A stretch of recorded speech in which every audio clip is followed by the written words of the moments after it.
Hello everyone, Akash here and I welcome you all to Dino tutorial series. And guys, do watch this video till the end as we are going to learn Dino, and I will also tell you that what you can expect from this series. Okay, so let's see what is Dino. Dino is a secure runtime for JavaScript and TypeScript. It uses V8 and it is built in Rust. Okay, so it has been created by Randall, the same person who created Node. Okay, now the question arises like what he created Dino because Node is already existing and it has a huge ecosystem. Okay, so the reason is quite simple. He may be like unhappy with some of the features of Node that didn't perform as he wanted, or some of the security issues. And guys, if you want to know in more details, then I will drop a link in the description box, okay, about this video of JS conference, okay, in which Randall himself, he has explained the 10 things that he regrets about Node.js. Okay, so guys, yeah, do check this video. Okay, so that's it about Dino. Now let's see what are the features that Dino provides. Okay, so guys, these are the features that Dino provides. We can use TypeScript or JavaScript in Dino. Okay, what you need to do is simply create a file with .ts extension or .js extension. Okay, and then we are ready to code. It is secure by default. What this means? This means is like when we run Dino program, okay, it asks for the permission. Okay, we need to provide the permission like network permission, allow read, allow write. We need to allow the permissions. Okay, and we also have -a to allow all the permissions. Okay, yeah, what else? Yeah, packages can be installed via imports. Okay, decentralized packages. In this we can import packages from URL. Okay, there is no node modules in Dino. Okay, and it has an extensive standard libraries. Okay, so similar to Node core modules, okay, Dino also has an extensive standard modules like FS for file system, HTTP module, UUID, datetime, and lot many others. Okay, what we have is top level await. Top level. Okay, so we all know that we can use await only within the asynchronous function. Okay, but in this we have top level await, that is await in global scope. We can write await without wrapping it in any asynchronous function. Okay, and the ES6 modules. In this we do not need to import any module by with the help of require, like const express is equals to require express. We have to make use of import. Okay, import statement like import name of the module and from the package. Okay, from URL basically in Dino. So guys, this is it about the, these are some of the highlighted features of Dino. Okay, you can go in more details. You can take the help from the documentation from the official website of Dino. Okay, now let's see how we can install Dino. Okay, so friends, if you are Windows user, then what you will need to do, first you will have to install this Chocolatey package manager. Okay, and then you can simply run this command choco install Dino. Okay, but if you are a Mac or Linux user like me, then you will have to run this curl command. Okay, and this is not it. After running this curl command, okay, the next steps, let's take help from Stack Overflow.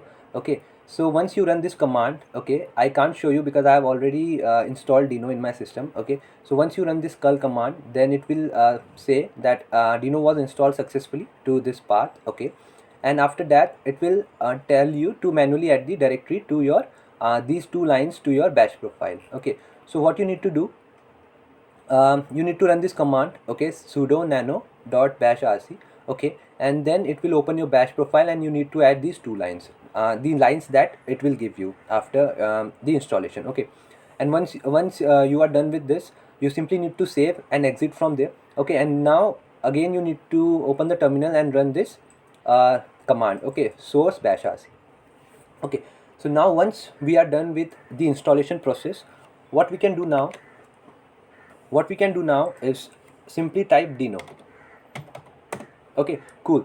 Now it's provides us a REPL. Okay, now in here we can perform operations like, let's write something console.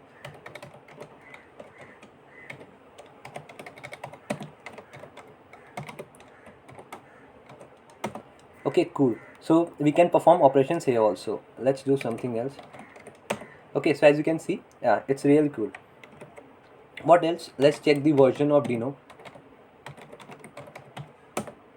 Okay, so the version of Dino is 1.2.0 that you can see, the major minor version, and the V8 script version is this, and TypeScript version is this. Okay, now let's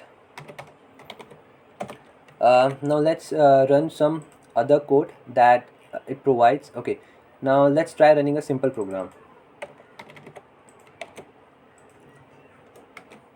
Okay, so as you can see, we got this welcome to Dino. Okay, now let's see how we run program in Dino. Okay, now I'm using TypeScript for this program. Okay, we can also use JavaScript. We simply need to make use of .js extension. Okay,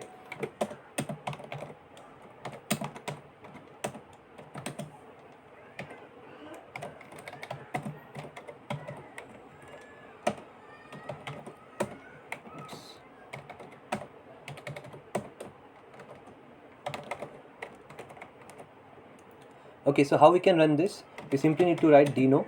Okay, and Dino run test.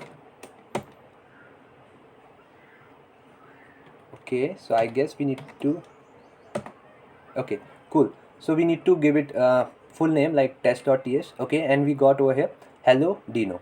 Okay, cool. Now one more thing I want to tell you is that you can also install this extension, okay, Dino for VS Code. Okay, cool.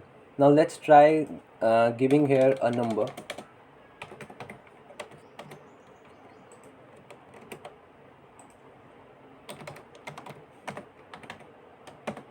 Okay, so as we can see, it has already given us the error. Okay, like the 123 is not assignable to type string. Okay, so that's really cool.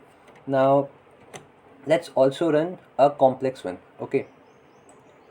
Okay, so friends, let's try running this program. Okay, so let's write Dino run test.ts. Okay, so before running, as you can see, as I've told you, it does not require any npm or package.json. Okay, in this the modules are, they are referenced as this URL or file path, you can say.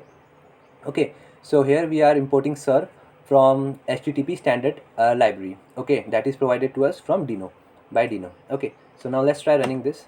Okay, so as you can see, it is downloading it for us. Okay, yeah, now what we got here is permission denied for network access to this port. Okay, so what we need to do is we need to run the same command again with this flag. Okay, like allow network flag. Okay, now let's try running this again. Okay, cool. As you can see, our program is running now. Okay, we got this console.log over here, localhost 8000. Okay, and what it does is it uses the top level await, as you can see, and it responds our request with this hello world. Okay, now let's see this localhost 8000. Okay, so as you can see over here, we got our hello world. Okay, so okay guys, this is it for this video. Okay, in upcoming videos we will learn more about the standard modules that Dino provides to us. Okay, and what you can expect from this series is we will make APIs like login, sign up, and other APIs, and I will be using MongoDB as a database. Okay, so we will also see how to connect our Dino with MongoDB, and we will make login, sign up, and some other APIs. Okay, so guys, if you have not yet subscribed to my channel, then please subscribe and do hit that bell icon. Okay, and stay tuned. Thank you for watching.